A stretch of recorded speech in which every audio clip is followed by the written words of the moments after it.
वीर बाला कालीबाई डूंगरपुर जिले के रास्तापाल गांव की एक भील लड़की थी। शिक्षा के प्रति उनके लगाव और साहस के लिए उन्हें साक्षरता की देवी कहा जाता था। आधुनिक एकलव्य भी उन्हें कहा जाता था। अंग्रेजों के खिलाफ लड़ाई लड़कर उन्होंने आदिवासी अंचल में शिक्षा की ज्योत जलाई। कालीबाई के पिता का नाम सोमभाई भील और मां का नाम नवलीबाई था। कालीबाई के पिता गोविंद गुरु के आदर्शों से प्रभावित थे। कालीबाई ने रास्तापाल स्कूल से पढ़ाई की थी। 20 जून 1947 को रास्तापाल कांड में कालीबाई शहीद हो गई। अब बात करते हैं हम तिलका मांझी की। तिलका मांझी का जन्म 11 फरवरी 1750 को बिहार के सुल्तानगंज में तिलकपुर नामक गांव में एक संथाल परिवार में हुआ था। इनके पिता का नाम था सुंदराम मुर्मू। वास्तविक नाम इनका जबरा पहाड़िया ही था। तिलका मांझी नाम इनको ब्रिटिश शासन ने दिया था। इन्हें भारतीय स्वतंत्रता संग्राम का पहला सेनानी भी माना गया है। अंग्रेजी शासन ने गरीब आदिवासियों की भूमि, खेती, जंगली वृक्षों पर कब्जा कर लिया था, जिसके विद्रोह में तिलका मांझी ने काफ़ी सहयोग प्रदान किया। महान लेखिका महाश्वेता देवी ने तिलका मांझी के जीवन और विद्रोह पर बांग्ला भाषा में एक उपन्यास सालगरी डाके की रचना भी की।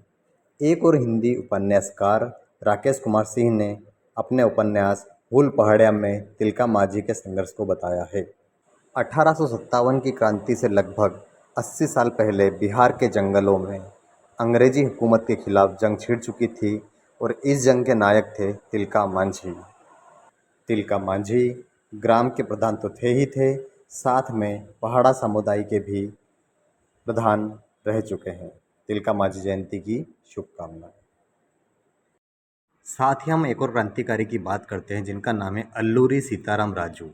ब्रिटिश सरकार के खिलाफ इन्होंने काफ़ी लड़ाई लड़ी। 4 जुलाई को जन्मे 1897 में आंध्र प्रदेश के विशाखापट्टनम के पास मोगल्लू गांव में। इनका बचपन अंग्रेजों के अत्याचार में ही बीता। वे एक सन्यासी थे और न्याय दृढ़ विश्वास रखते थे।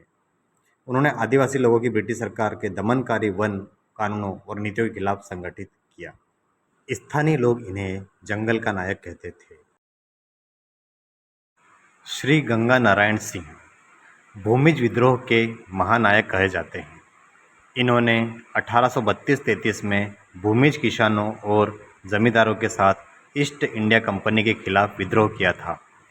अंग्रेजों ने इसे गंगा नारायण का हंगामा कहा है, जबकि इतिहासकारों ने इसे चुवाड़ विद्रोह के नाम से भी लिखा है। 1769 में धाल भूम और बड़ा भूम में सर्वप्रथम भूमिज विद्रोह की शुरुआत हुई, जिसे चुवाड़ विद्रोह के नाम से भी जाना जाता है, जो अंग्रेजी विरुद्ध भारतीय इतिहास का पहला विद्रोह था। उस समय खरसावां के ठाकुर चेतन सिंह अंग्रेजों की मिली भगत से अपना शासन चला रहे थे। गंगा नारायण पोराहाट और सिंहभूम गए और ठाकुर चेतन सिंह और अंग्रेजों के खिलाफ लड़ने के लिए जनजातियों को संगठित किया।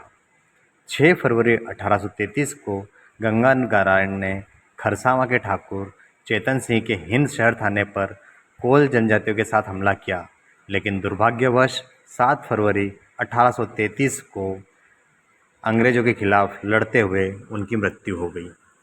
जब बात आती है क्रांतिकारियों की, तो बिरसा मुंडा का नाम हम कैसे भूल सकते हैं। जी हाँ, बिरसा मुंडा का जन्म 15 नवंबर 1875 के दशक में एक गरीब किसान परिवार में हुआ था। इनके पिता का नाम सुगना पूर्ति मुंडा और माता का नाम करमी पूर्ति मुंडा था। 19वीं शताब्दी के अंत में अंग्रेजों ने कुटिल नीति अपनाकर आदिवासियों को लगातार जल, जंगल, ज़मीन और उनके प्राकृतिक संसाधनों से बेदखल करने लगे। हालांकि आदिवासी विद्रोह करते थे, लेकिन आदिवासी की संख्या कम होने से एवं आधुनिक हथियारों की अनुपलब्धता के कारण उनके विद्रोह को कुछ ही दिनों में दबा दिया जाता था। यह सब देखकर बिरसा मुंडा विचलित हो गए और सन 1895 में अंग्रेज़ों की लागू की गई जमींदारी प्रथा और राजस्व व्यवस्था के खिलाफ लड़ाई के साथ साथ जंगल ज़मीन की लड़ाई भी छेड़ दी। इतिहासकार कहते हैं कि अंग्रेज जानते थे कि बिरसा मुंडा कुछ ही दिनों में छूट जाएंगे, क्योंकि उन पर लगाई गई धाराओं के अंतर्गत उनके ऊपर दोष साबित नहीं किया जा सकता। वो ये भी जानते थे कि बिरसा मुंडा छूटने के बाद विद्रोह को और बड़ा रूप दे देंगे, जब अंग्रेज़ों के लिए और घातक हो जाएगा। इसलिए उन्होंने दातुन पानी में विषैला पदार्थ मिला दिया। आज भी बिहार, उड़ीसा, झारखंड, छत्तीसगढ़ और पश्चिम बंगाल के आदिवासी इलाकों में बिरसा मुंडा को भगवान की तरह पूजा जाता है। बिरसा मुंडा की समाधि रांची में कोकर के निकट डिस्टलीपुर के पास स्थित है। वहीं उनका स्टैचू भी लगा हुआ है। उनकी याद में केंद्रीय कारागार तथा बिरसा मुंडा अंतर्राष्ट्रीय विमान क्षेत्र भी है। 2021 को भारत सरकार ने 15 नवंबर यानी बिरसा मुंडा की जयंती को जनजाति गौरव दिवस के रूप में मनाने की घोषणा की। वीर नारायण सिंह का जन्म छत्तीसगढ़ के सोनाखान में 1795 में एक जमींदार परिवार में हुआ था। इनके पिता का नाम राम राय था। ये प्रथम स्वतंत्रता सेनानी माने गए हैं। अंग्रेज़ों ने उन्हें 1856 में एक व्यापारी के अनाज के भंडार को लूटने और भयंकर अकाल के दौरान उसे गरीबों में बांटने के आरोप में गिरफ्तार किया था। 1856 में रायपुर में ब्रिटिश सेना के सैनिकों की मदद से वीर नारायण सिंह जेल से भाग निकले। वे सोनाखान पहुंचे और 500 आदमियों की एक सेना बनाई। स्मिथ के नेतृत्व में एक शक्तिशाली ब्रिटिश सेना सोनाखान सेना को कुचलने के लिए भेजी गई। उन्हें 10 दिसंबर 1857 को रायपुर के जज स्तंभ चौक पर फांसी दी गई। झलकारी बाई झांसी की रानी लक्ष्मीबाई की नियमित सेना में महिला शाखा दुर्गा दल की सेनापति थी। वे लक्ष्मीबाई की हमशक्ल भी थी। इस कारण शत्रु को गुमराह करने के लिए वे रानी के वेश में युद्ध करती थी। झलकारी बाई का जन्म बुंदेलखंड के एक गांव में 22 नवंबर को गरीब कोली परिवार में हुआ था। इनके पिता का नाम सदोवा और माता का नाम जमुना देवी था।